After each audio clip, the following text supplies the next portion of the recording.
Hi, my name is Priya Bapat and I'm with the Economist Intelligence Unit. The America Civic Empowerment Index is a research program which was conducted by the Economist Intelligence Unit with support from Humanitas 360. The America Civic Empowerment Index examines the environment for civic empowerment through three different lenses. The first is the enabling environment for civic empowerment.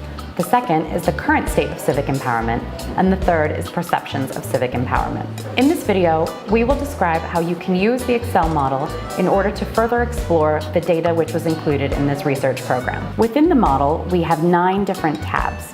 They are Map, Summary, Country Profile, Country Compare, Qualitative Notes, Scatter, which is a scatter plot, Data and Scores, Weights, and the Framework. In this video, we'll go through each of these tabs and show you how you can explore the data in each of them.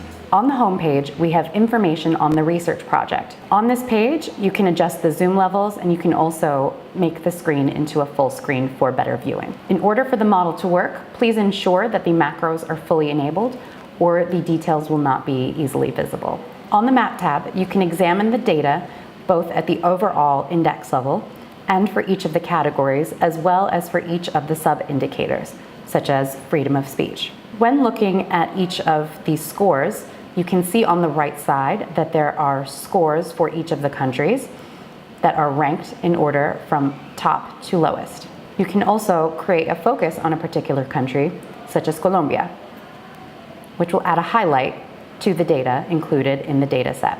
For the index, we have divided countries both at the category, overall, and individual indicator level into scoring very high, high, medium, and low. When selecting each of these indicators, you can see how each of the countries performs in each of these areas. If you are looking for more information on the specific indicator, you can click on the indicator name to see details, and this will take you to the framework, which will provide you additional details on what question was asked, how these were scored, and what the source for this information was. In the Summary tab, we have ranked each of the countries on how they perform both in the overall index as well as each of the 3 primary categories. In both this tab and other tabs, you can elect to either show Venezuela or exclude it from the analysis. The reason we have given this option is because Venezuela has a volatile political and economic environment currently, and information that was collected even 1 year ago may not accurately reflect the situation today. Throughout the index, Venezuela is treated as a special case, and we have included Venezuela scores as an estimate. That's why in a lot of places you will not see the actual numerical score for Venezuela, but instead an approximation of where we imagine Venezuela to be in the index. On the Country Profile tab, you can take a deeper look into each of the countries. This tab has a lot of information at the country level. And again, in this tab, you can explore the information either at the overall index level or for each of the categories. On the right-hand side, you will see how the country performs within a particular category in terms of its score, rank, and raw data score. On the right, you will also see what the scoring range for each is. On the left-hand side, you will see a spider chart which will show you how the country performs on each of the individual indicators included within the category. This information matches with the information in the right-hand column, but is simply a different way to view the information.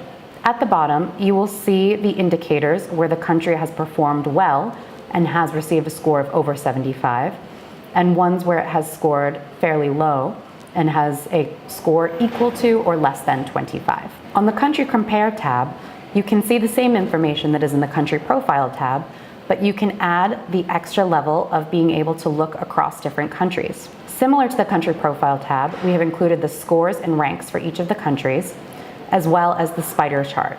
The information is overlaid on top of each other, so you can have an easier time seeing how the countries are performing in each individual category. In addition to including quantitative information in the index, we have designed several qualitative indicators specifically for this index. In the Qualitative Notes tab, you can find more information about the questions we asked in each of these qualitative indicators, as well as the notes on why this was scored the way it was. The scatter chart is another way in which data can be compared. Here, we can see how different indicators compare to each other across all countries. For example, if we wanted to compare how freedom of speech in the enabling environment compared to freedom of speech in terms of the state of civic empowerment, we can graph them and see what the relationship is and see if there is a linear relationship. On the Data and Scores tab, we provide two different ways to look at all of the data included within this index. The Data tab has the raw numerical values which were included in the index. This data was used to calculate a score. The Scores tab will show you what this score is on a 0 to 100 scale. An important part of creating an index is assigning weights to each of the individual measures which are included. For the America Civic Empowerment Index, we have elected to weight each of the 3 categories equally. However, we recognize that not everyone may have similar interest in each of these categories or similar views on how these should be weighted.